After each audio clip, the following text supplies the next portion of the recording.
Bien. Buenas tardes, amigas y amigos. ¿Sí se escucha?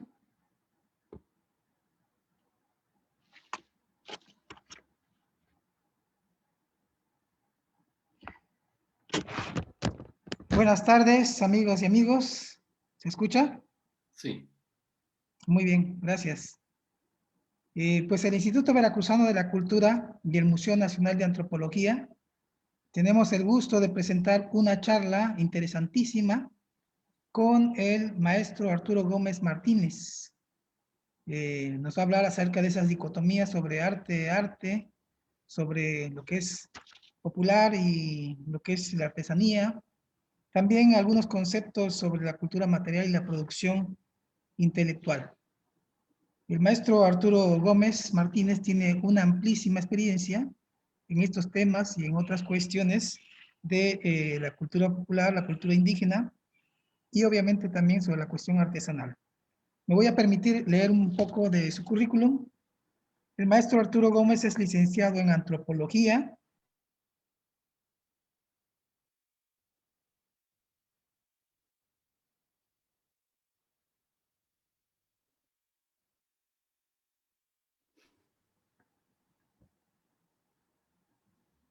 por la Escuela Nacional de Antropología e Historia. Ha sido catedrático de la Universidad Veracruzana y en la Benemérita Universidad Autónoma de Puebla. También es autor de artículos especializados sobre temas de religiosidad de los nahuas de la Huasteca y de arte popular de los pueblos indígenas de México. Y ha coordinado publicaciones sobre arte popular a favor de las comunidades artesanales e indígenas. Ha ocupado cargos en la administración pública como coordinador de culturas populares e indígenas en el estado de Quintana Roo, subdirector del Consejo Veracruzano de Arte Popular y director de planeación del Instituto de Artesanías de Puebla. Desde el año 2009 se desempeña como profesor investigador de la Subdirección de Etnografía, de la que actualmente es titular, en el Museo Nacional de Antropología, que también es subdirector del área de etnología, si no estoy mal enterado, ¿verdad? Pues tenemos el agrado de presentarlo. Buenas tardes, maestro Arturo Gómez. Buenas tardes, mucho gusto de verles nuevamente en el Instituto Veracruzano de Cultura, el Centro Cultural Atarazanas. Pues vamos a iniciar con esta plática que hoy nos ha reunido, básicamente para reflexionar sobre algunas ideas muy concretas sobre estos términos que se han manejado a nivel académico, pero que ha tenido fuertes repercusiones en el ámbito social a través de las instituciones públicas de educación y de las artes. Vamos a platicar un poco de esto que es el motivo de esta ocasión. Cambiamos la lámina. Bueno, siempre nos preguntamos qué es eso que llamamos principio el concepto de cultura. Hemos escuchado que hay instituciones que son de cultura y hay mucha gente que dice, por ejemplo, que las personas o tienen mucha cultura o son faltos de cultura, y a veces un poco en equivalencia, dicen, si es poco agradable o grosero, es una persona que no tiene educación y no tiene cultura. Y nos preguntamos luego nosotros, ¿y qué culpa tiene la educación y la cultura de la manera de ser de las personas? Creo que estamos un poco errados en ese sentido. Ninguna persona, ninguna sociedad tiene ausencia ni de cultura ni de educación. Hay dos tipos de educación en principio. Una que es la educación mal llamada informal, que sería la educación propiamente doméstica, el ámbito donde crecen las personas, y otra es la educación institucional, que puede ser de tipo religioso, puede ser de tipo público, laico, en fin, dependiendo de la época. Actualmente tenemos la educación pública que nos brinda el gobierno en el caso de México. Y a su vez se subdivide ese sistema educativo en sistemas privados, que básicamente es lo mismo. Es dotar de las personas de conocimientos generales y también conocimientos muy concretos que crean los oficios. Y la cultura, pues ese es un ámbito que se crea en la sociedad donde radica y donde se desenvuelve la persona, desde los gestos, desde el idioma, cualquier idioma, no estoy hablando solamente de los indígenas, sino en el caso del español, y pues acciones muy concretas, desde cómo sentarse en una mesa, los hábitos de cómo recibir a las personas, las fiestas, pues esos son sistemas culturales, son formas culturales. Hay otras que sí forman parte de la vida muy concreta de las personas, en el ciclo de la vida o en elementos estructurales de la sociedad, como son los sistemas normativos, las fiestas, los rituales, el vestido. Bueno, todos estos elementos son la cultura, básicamente. Y luego, esto pues está permeado por un concepto muy general que llamaríamos ideología.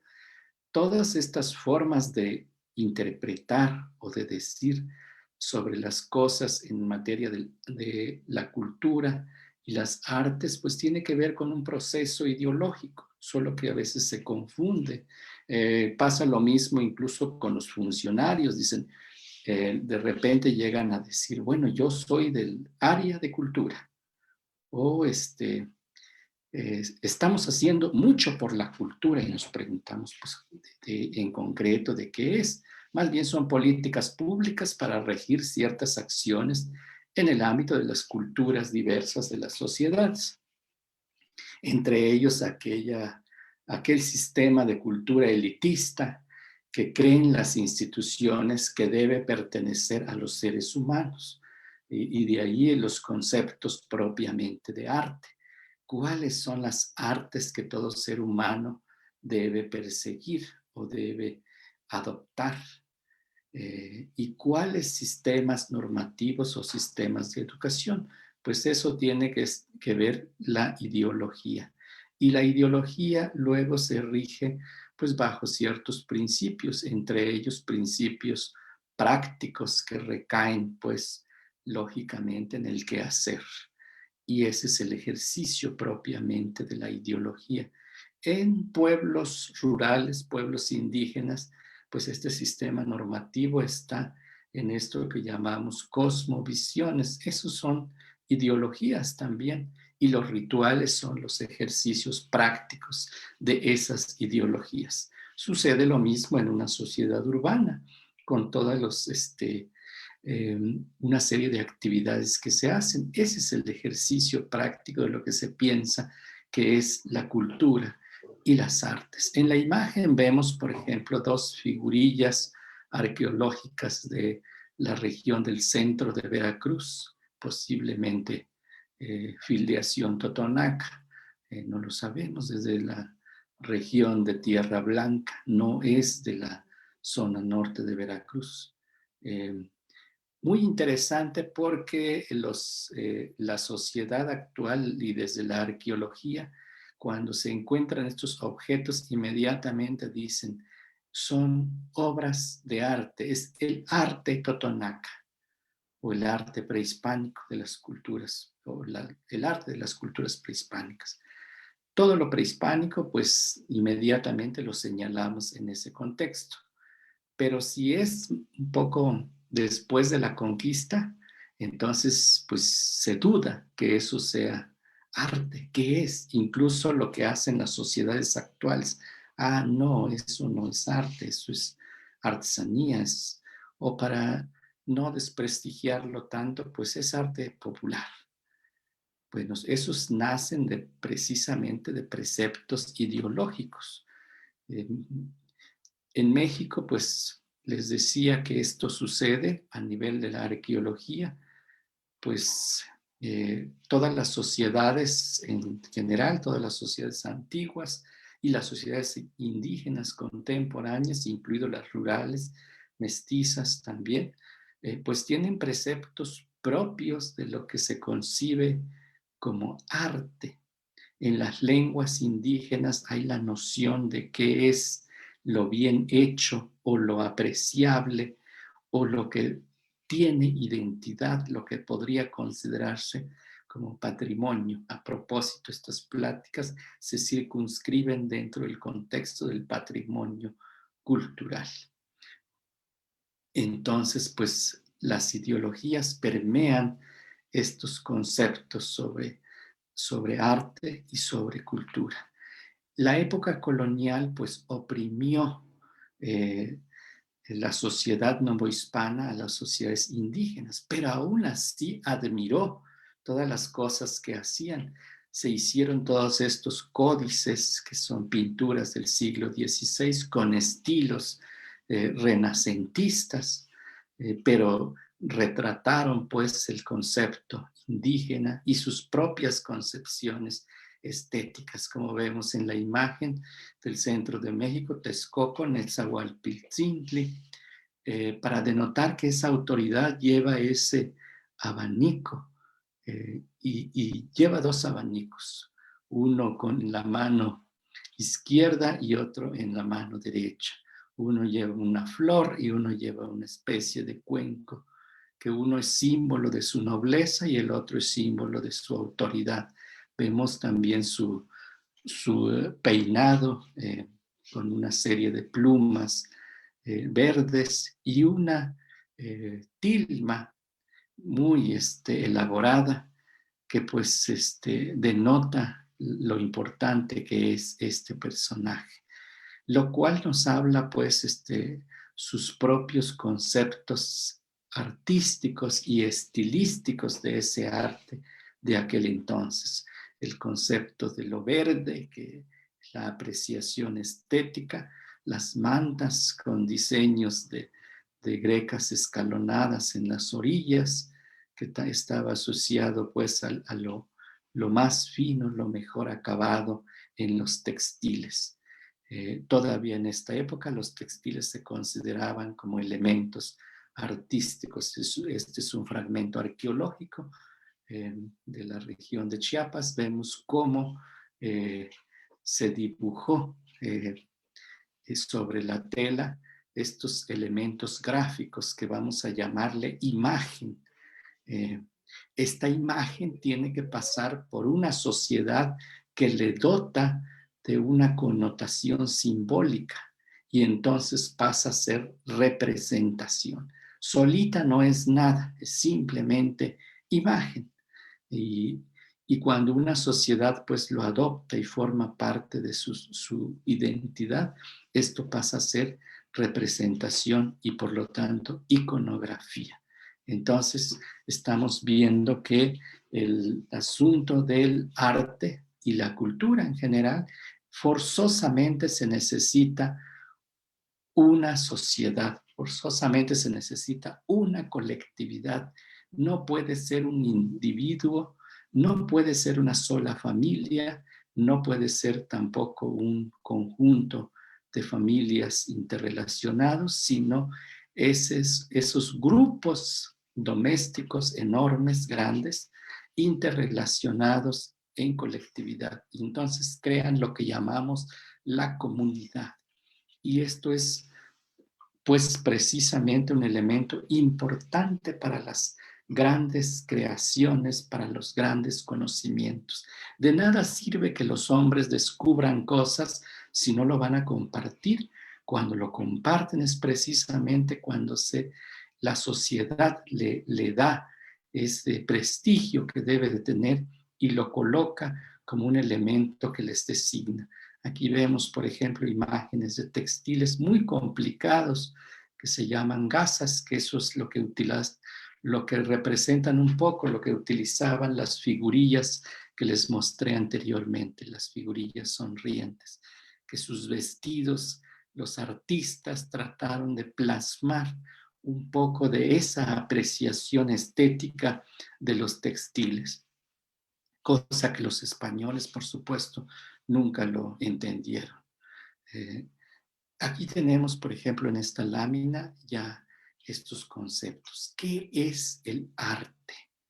Eso suena como eh, un poco académico, pero no, es un concepto sumamente manejado, sumamente manipulado, sumamente ideologizado. Desafortunadamente en México, después de la independencia, es cuando se empieza a disertar quiénes van a ser los ciudadanos y estos ciudadanos qué van a ostentar como identidad, porque ya lo hispano ya se fue, eso es odiado. Y entonces entra la nueva sociedad criolla y por supuesto que tampoco pueden crear cosas de un día para otro. Tuvieron que retomar muchísimo de la hispanidad para crear la mexicanidad. Entonces, pues se revivió mucho del pasado prehispánico, pero no así con las sociedades indígenas que les rodeaba. A esos como que les estorbaba en principio, pues ni siquiera podían ser ciudadanos porque no aportaban al sistema económico de esa época. Y en esta materia del asunto del arte, pues también se empieza a discutir. Por un lado, se exalta todos los elementos prehispánicos como arte, pero se niega a lo que hace la sociedad actual. Eso es simplemente manufactura. Y luego se empieza a reflexionar con una primera exposición que reúne el doctor Atl, Gerardo Murillo, sobre los objetos que crea el pueblo, el arte del pueblo propiamente. ¿Y qué es el arte del pueblo? Pues son cosas de la vida cotidiana y la vida festiva. Casi siempre de la vida festiva y ceremonial es lo más vistoso. A veces no así lo de la vida cotidiana. ¿Cómo puede equipararse un comal, una olla, una cuchara, un objeto de labranza de la milpa, con algo, por ejemplo, de las ceras rituales, con la plumaria, las flores o estos arcos florales, los pórticos enormes tan comunes en el centro de Veracruz? Bueno, pues son cosas que se fueron equiparando y eso es lo que llamaron el arte del pueblo.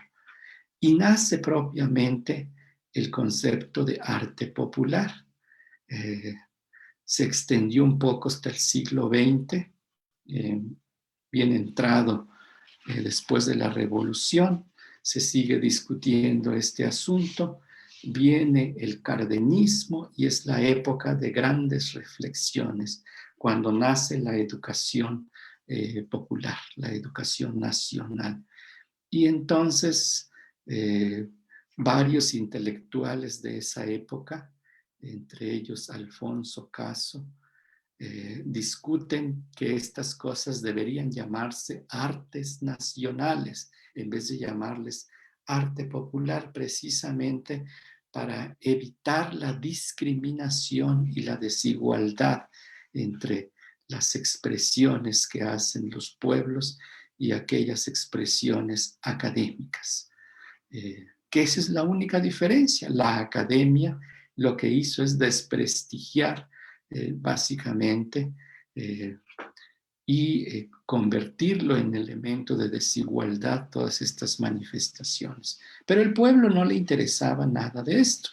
Allá la academia discutía todas estas cosas, el pueblo seguía haciendo lo que le era útil y lo que le era funcional en su vida, pues no le importara cómo se llamara.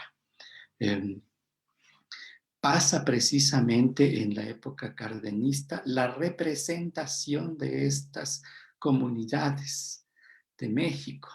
Y entonces pues crean el primer museo precisamente para mostrar la diversidad de México. Esto no es algo nuevo. En 1938 ya empiezan a poner estas exposiciones eh,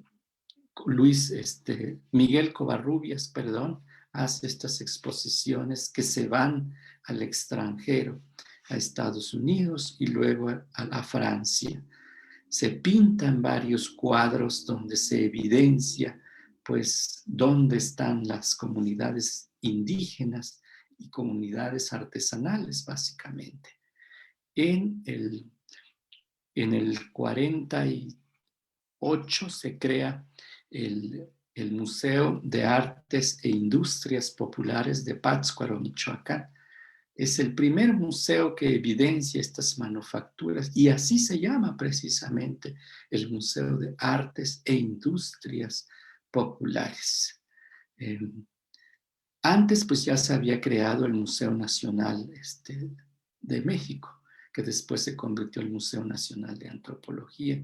Ya a finales de 1800 hubo una muestra de las sociedades indígenas con indumentarias, con objetos de la vida cotidiana. Pero ya en concreto esta larga discusión se hace hasta antes de los 50. En el 53 se hace, el 52-53, se hace el Museo de Artes e Industrias Populares, el más grande y el más importante en la Ciudad de México, en lo que hoy es el edificio de Corpus Christi.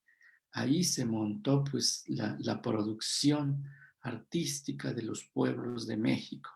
Y luego tuvo una tienda, que eso tuvo repercusiones importantísimas para la creación de los institutos de cultura del país y luego inmediatamente las casas de artesanías o los institutos de artesanías posteriormente, con estas discusiones entre lo popular. En los 70s, pues nace también esta idea de fomentar la producción artística de los pueblos y se le llama artesanía. Entonces hay una larga discusión que hay que distinguir que la producción que hacen las comunidades para uso general es artesanía, pero hay una producción como muy exclusiva, casi de autor entre estas comunidades, y que eso se va a dar a llamar el arte popular. O sea, que no es lo mismo cualquier artesanía que aquella producción única, exclusiva, con un grado importante de manufactura estética y técnica, que así se le va a llamar arte popular. Entonces hay toda una confusión entre lo que es arte popular, artesanía. Mientras tanto, el grupo intelectual siguió discutiendo y entonces crean este concepto que se llama cultura material para evitar usar todos estos términos discriminatorios. Entonces, sobre todo los antropólogos y los historiadores usaron este término que se llama cultura material. Y es lo mismo, un mismo sombrero, es cultura material para los intelectuales, para otras instituciones es artesanía, para otros un poco más mejorado eso es arte popular. Y dependiendo del grupo de intelectuales, pues se le llamaba incluso el arte tal cual. Y esto pues no es otra cosa más que la producción intelectual. Ese es un término importante porque no porque lo discriminemos deje de ser secundario o deje de ser menor. Es tan producción intelectual como cualquier creación artística avalada por las instituciones y por la academia. Entonces, el asunto solo tiene que ver con la ideología de cada grupo de personas o cada sociedad y con la discriminación y pues en estricto sentido que la academia es el que discriminó todas estas producciones, rebajándoles a estos conceptos. Pero en realidad es la producción intelectual de las sociedades. Y en eso pues radica. La artesanía pues siempre lo hubo en toda época, la producción artesanal como tal, porque se hacía con las manos. Que tuviera una concepción artística, una concepción ideológica, pues eso dependía de las adjudicaciones que le daban las sociedades. Vamos cambiando. Esta lámina me gusta mucho porque precisamente ayuda a entender este concepto ideológico. Estos cuadros de plumas, de plumitas de aves que crean la iridiscencia y cambian de color dependiendo del ángulo donde se pare el observador y la luz que refleje en ellos. Es interesante porque fueron hechos en pleno siglo XVI y resulta que los que llamamos ahora artistas mexicas que fueron del centro de México, que hicieron estos cuadros, pues nunca supieron que esto era arte y nunca supieron qué representaron. Por lo tanto, para ellos no les significó absolutamente nada. Eran simplemente producciones. Les dieron las imágenes a reproducir y luego ellos lo convirtieron en color a través de las plumitas. Estos fueron de los primeros regalos que se fueron particularmente al Papa para que viera lo avanzado, pues lo intelectual que eran las sociedades indígenas del siglo XVI, un poco para explicar que eran sujetos a evangelización. Entonces, es eso que les digo, que tiene que ver un proceso ideológico. El indígena lo hizo porque le encargaron. Y en otros hay conocimientos y acciones análogas, como por ejemplo llevar en andas a los santos, a los dioses. Pues eso existía desde la época antigua. Y vemos actualmente pues todos estos santos en andas. Y cargar un santo pues no es cualquier cosa. Y entonces tiene que ver los pesos. Y he ahí la inteligencia de los artífices. Estos santos que ahora se cargan en procesiones, la mayoría no son de madera pesada, sino son hechos con materiales ligeros. Y entonces se usa el conocimiento de los pueblos. La pasta de caña, que ahora solo sobrevive en la región de Michoacán, pues se admiró y se utilizó. Muchos de los Cristos del siglo XVI y XVII se produjeron en México y fueron a muchas latitudes del mundo, entre ellos Europa y Sudamérica.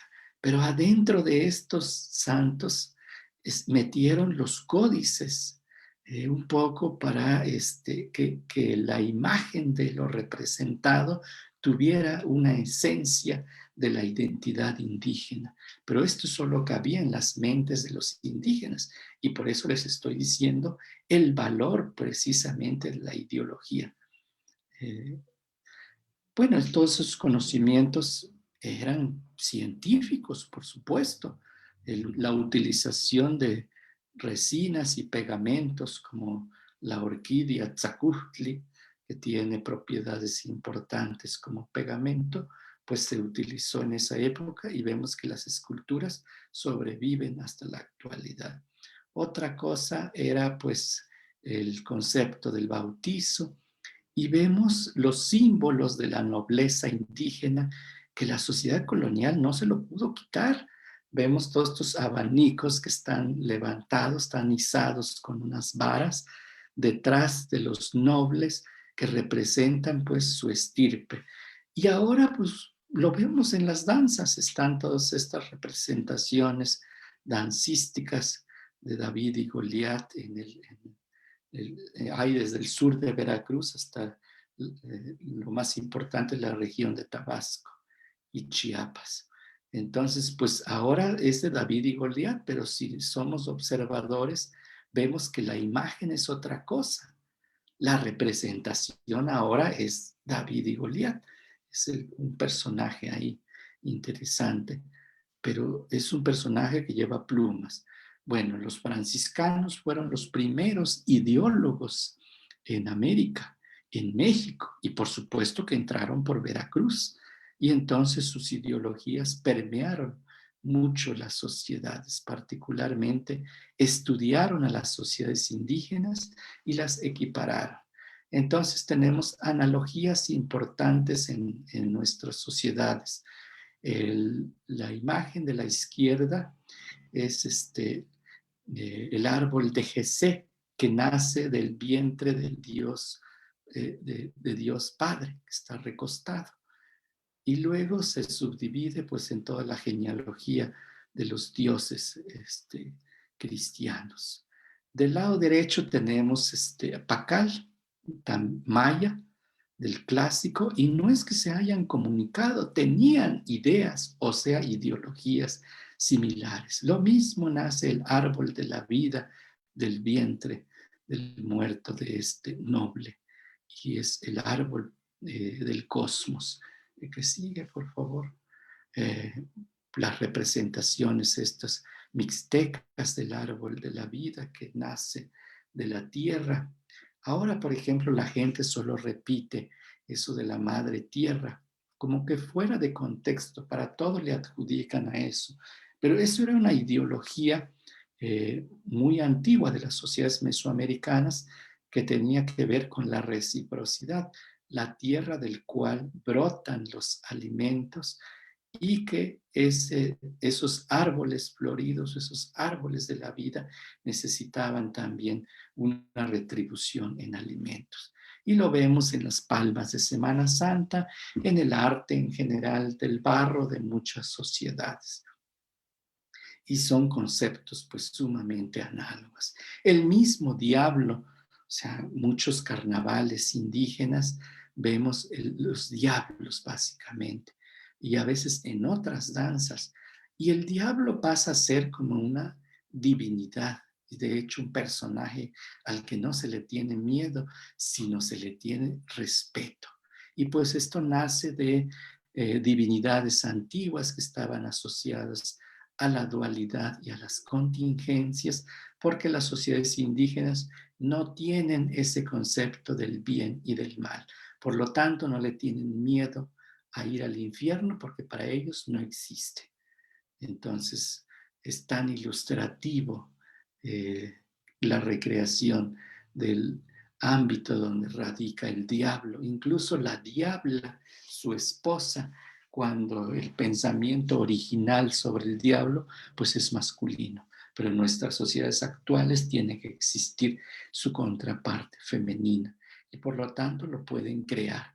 Y en algunos crean generaciones, el diablo viejo, el diablo joven y el diablo niño. Por lo tanto, lo equiparan al ciclo de la vida de ellos. Y en otras hay confusiones de personajes, por ejemplo, los judíos para relacionar el mal o Pilatos para asociar a todo el asunto que esté relacionado a la discordia. Entonces, pues eso se llaman conceptos. En muchas artes que tenemos ahora en las sociedades tradicionales, pues son artes europeas y luego artes que vinieron a través de España, de Europa, pero también son africanos, son asiáticos, por supuesto. La hechura de las velas que ahora les adjudicamos a las comunidades indígenas como un acto tradicional, pues no es nuestro. Pero no es que yo lo esté negando, sino lo que estoy diciendo es ese proceso de apropiación y refuncionalización de las cosas a través de la ideología y del ejercicio práctico. Por supuesto que actualmente es un arte que pertenece ya a las comunidades porque hay un proceso de reelaboración simbólica. Y hay cosas tan efímeras como vemos en la imagen, todas estas ofrendas florales que están hechos para los dioses y por lo tanto se necesita también la estética. Estos son cuadros de hermano de Miguel Covarrubias, ya es Luis Covarrubias, porque Miguel ya había muerto para el 64 cuando se crea el Museo Nacional de Antropología, donde ahora es el edificio actual. es producto de ese nacionalismo mexicano. Ese museo fue hecho para que los mexicanos entiendan las raíces de su identidad. No fue hecho para visita de extranjeros, sino fue hecho para funcionalizar la identidad de los mexicanos y que dejen de pensar en ideas regionales. Para muchas sociedades como las agrícolas, el maíz, la milpa, por supuesto que ese es un arte, es un elemento visual que se va a convertir pues, en una memoria de cómo inspirarse en crear elementos. Y la cultura del maíz pues se va a representar en todo, desde la ideología, hombres del maíz. Y por lo tanto vemos elementos muy básicos de la vida cotidiana. Estamos acostumbrados, un molcajete, un patojo, que es el primer instrumento para comida rápida, meterlo por debajo del comal y que caliente la porción de comida que necesita el comensal. Esta jícara para guardar tortillas, aparentemente un fruto y con un agujero. El comal es muy importante, que crea el arte de hacer tortillas, el arte de la comensalidad, y el metate, que revoluciona todo un concepto de producir alimentos. Bueno, este es un concepto de artesanía un poco refuncionalizado. No estamos explicando propiamente conceptos. Lo que quiero que entiendan es cómo todos estos términos se fueron creando precisamente para negarle el nombre de arte a la producción de lo que hace el pueblo, lo que hace la gente que vive en el pueblo. Y vemos desde la alfarería, vemos muchos conocimientos en ellos, vemos que hay estilos y apreciación estética, pero bueno, actualmente todo esto se circunscribe en el término artesanía o en arte popular. Pero hay otra cosa que se confunde, por ejemplo, la manualidad. Estas cosas pasajeras que se crean por moda y que son muy bonitos también, incluso a veces más bonitos que la producción artesanal, pero no representa una identidad, sino a veces son las materias primas industriales, o se trata de engarzar elementos industriales. No representa propiamente la ideología de esta colectividad o de estas colectividades. Y todavía más complicado cuando la gente empieza a mezclar elementos artesanales con estas manualidades. Entonces se crean cosas híbridas. Por ejemplo, en Veracruz se teje mucho el ganchillo, lo que es el crochet. Eh, pues para el que lo hace es una creación artística para él. Pero vemos que hay una mezcla de tantas cosas que básicamente se convierte en una manualidad en proceso de adaptación a la artesanía. ¿Por qué digo esto? Porque si a esa técnica que no es nuestra, ni los materiales, quizás se haya aprendido en una mercería, si eso le añadimos que va a adquirir elementos de imagen tradicional, o sea, en vez de tejer o bordar flores de las revistas, ahora le meten los diseños llamados tradicionales. Esto tiende pues hacia la artesanía. Y otros pues se hacen con moldes semi-industriales. Entonces, pues por supuesto, por muy bonito que esté, esto no es una producción que represente a los pueblos. Y estos son todas estas producciones en yeso. Bueno, estas producciones de los pueblos, pues tenemos materias primas.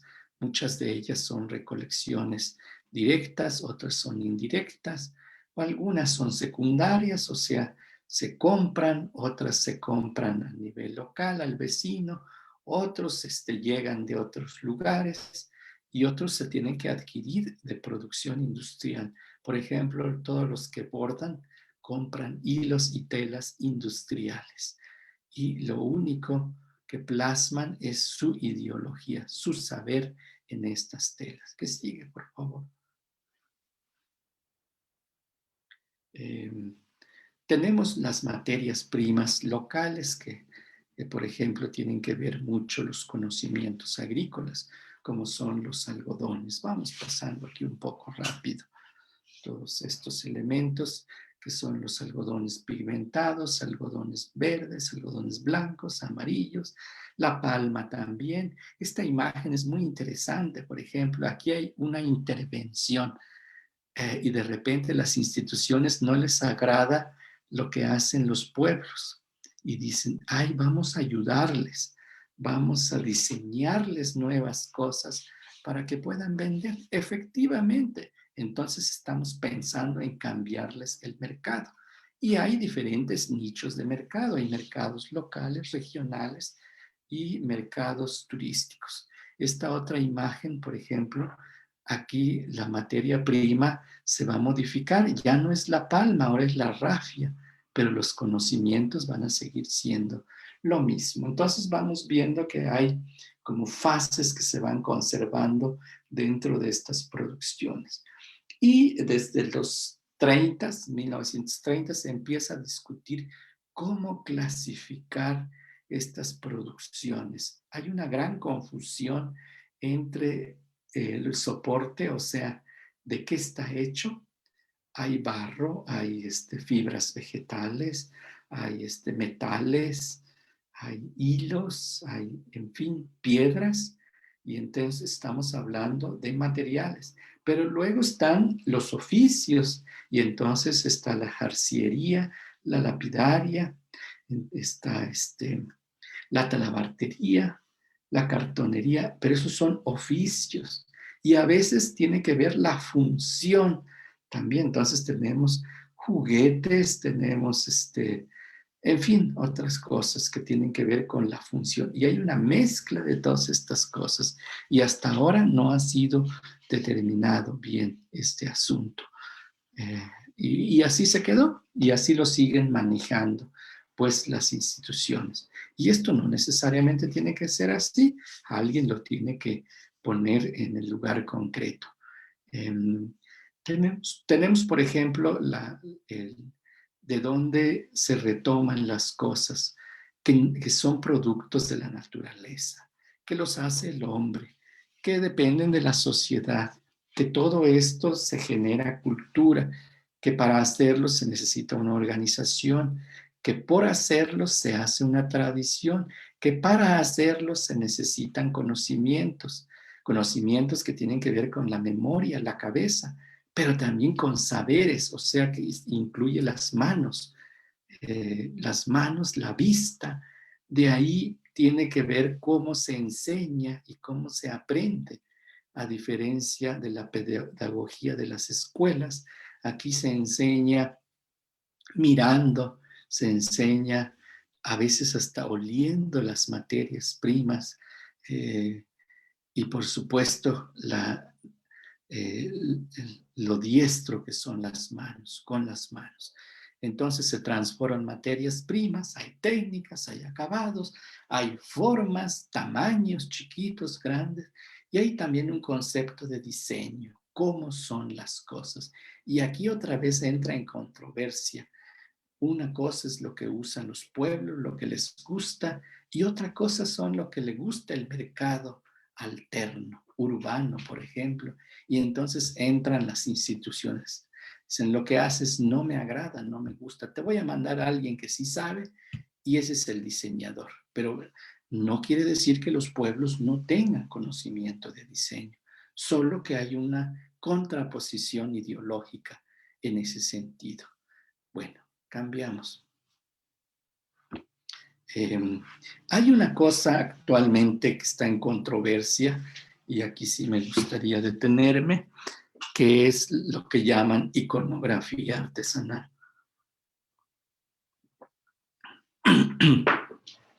Y entonces nace el concepto que tiene que ver con la producción ya intelectual, pero sobre todo que tiene que ver con este asunto de quién es el autor de las cosas, quién los creó y de quién es la autoría y a quién le pertenece. Por lo tanto, no son individuales, siempre son colectivos, porque hay toda esta raíz de tradición. Y entonces estas imágenes que adornan los productos de los pueblos, pues son representaciones y es la iconografía, iconos y grafos, o sea, la imagen que tiene sentido, que tiene lenguaje. Y hay cosas pues que ya no tienen lenguaje, entonces no son iconografías, son simplemente imágenes. Y hay una larga discusión actualmente sobre este uso indebido, que algunos se atreven pues a decir plagios y una serie de cosas, eh, que es muy difícil pues de disertar sobre este tema, porque efectivamente les pertenece a los pueblos, pero como imagen es una recomposición de varias tradiciones. Incluso muchas imágenes de los bordados son asiáticos, son africanos, son europeos y que llegaron en diferentes épocas en nuestro país y en nuestras comunidades, pero que en las comunidades actuales han sido refuncionalizados y por lo tanto les pertenece. Eh, y ahí pues hay una discusión, entonces siempre hay que vincularlo con el tema de la identidad y no con la imagen sola. Poner la imagen por la imagen no se puede competir. El acto cultural, la acción cultural siempre es más defendible. El artesano principalmente, o sea, ¿por qué no artista, sino artesano?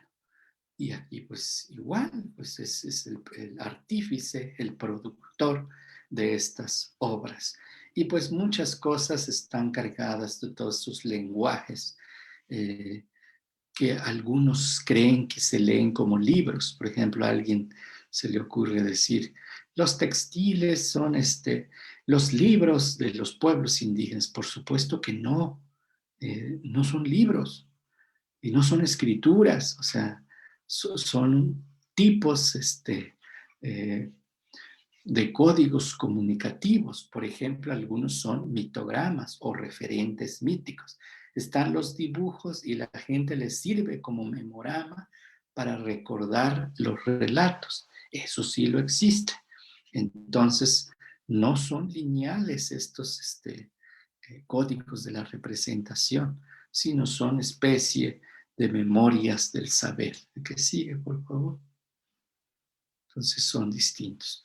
Pues son conceptos que se pueden ir manejando. La producción artesanal, que tiene que ver con el proceso de fabricación, cómo se hace, que no se hace por series, que no se hace con máquinas, que a veces son únicos, aunque se pueden equiparar las cosas.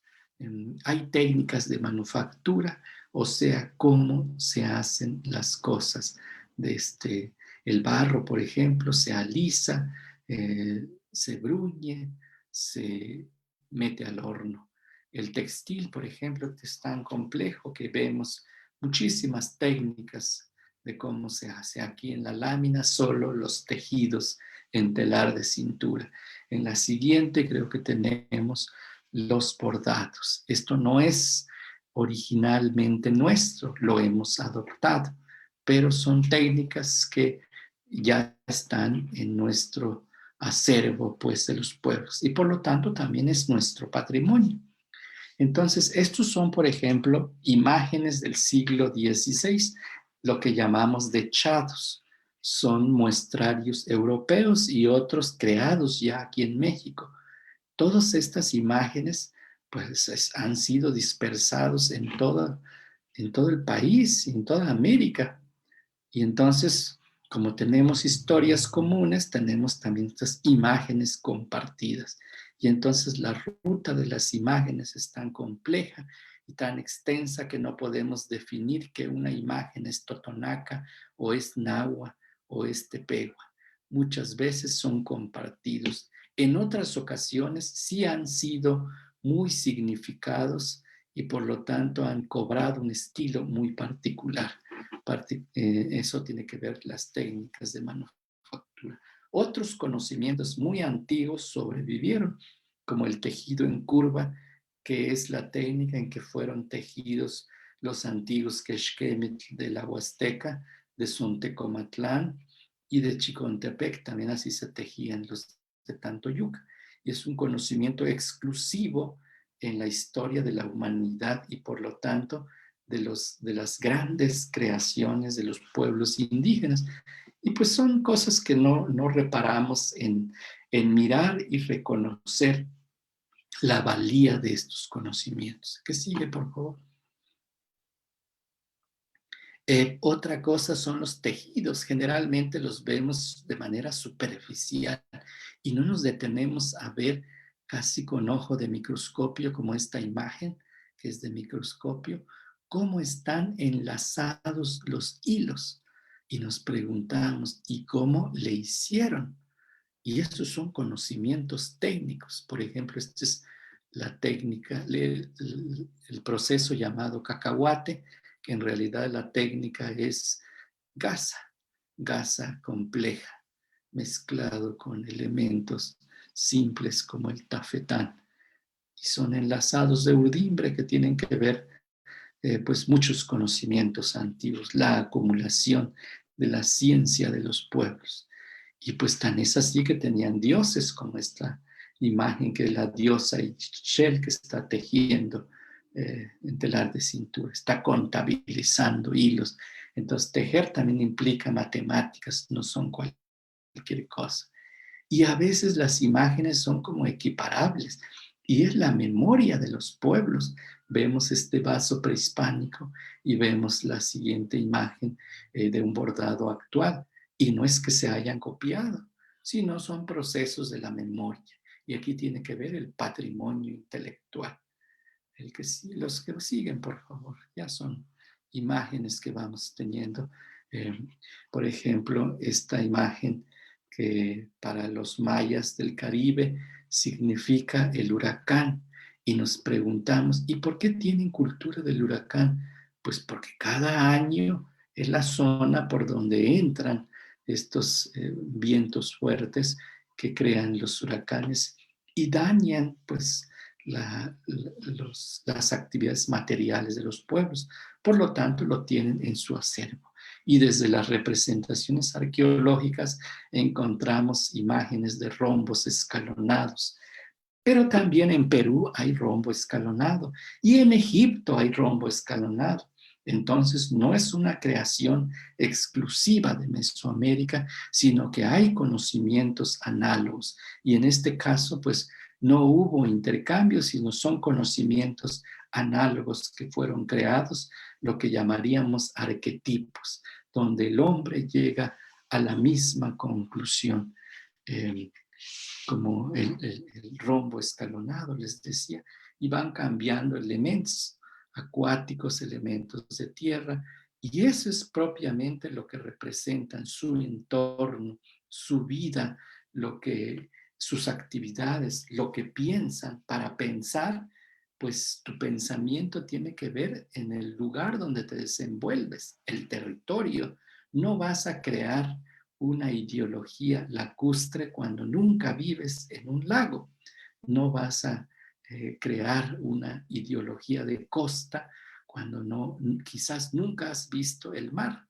Entonces, el entorno tiene mucho que ver con las concepciones ideológicas, por supuesto las concepciones artísticas y pues todo el proceso intelectual de los seres humanos. Entonces tiene que ver con el ámbito de acción donde se desenvuelve.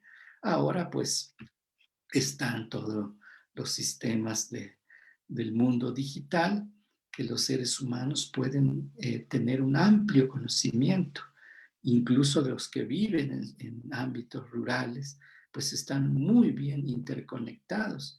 Y entonces hay demasiada información y de esta información extensa que hay, pues por supuesto tiene que haber una selección que les sirva para estos procesos mentales. Y es así como el arte, la cultura, la apreciación estética, pues va a depender de estos conceptos ideológicos. Yo dejo aquí esta charla. Me gustaría entablar conversación con los interlocutores si alguien quiere hacer una pregunta. Solo quiero cerrar que los seres humanos no debemos de discriminar a los otros. Debemos aprender a conocer y ese conocimiento nos va a producir un reconocimiento de las cosas. Por lo tanto, va a haber tolerancia y va a haber un asunto propiamente de equiparación de conocimientos. Todas las sociedades producimos conocimiento, producimos apreciación estética, vivimos en culturas, no es que no tengan cultura, todos tienen cultura, y eh, expresamos la vida de diferentes formas, pero todos bajo un mismo precepto, creo, que tiene que ver con el humanismo. Gracias.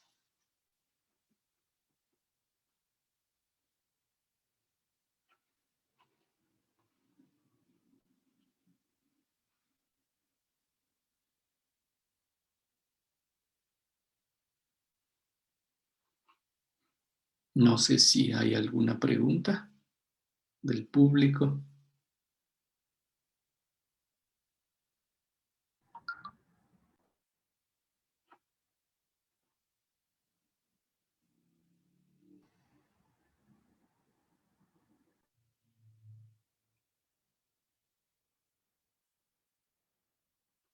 Si no la hay, yo les agradezco muchísimo. Vamos a tener otras pláticas asociadas a esto mismo, a estos temas, y que particularmente parten de este concepto que llamamos el patrimonio cultural, nuestro patrimonio cultural. ¿Y qué es nuestro patrimonio? Aquello que está asociado a nuestra identidad, lo que es defendible, lo que consideramos que nos pertenece, lo que es nuestra identidad, y ese es nuestro patrimonio. Y el patrimonio lo creamos y lo defendemos y lo tratamos de llevar a generaciones futuras, porque es el principio, pues, lógico de las sociedades humanas.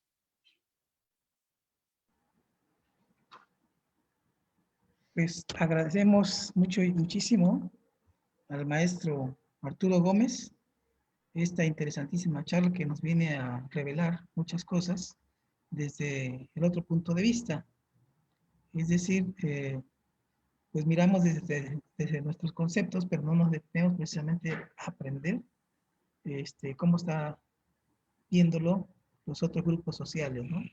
Muy interesante y espero que próximas emisiones podamos tener unas charlas con los interlocutores. Ahorita creo que están un poco tímidos.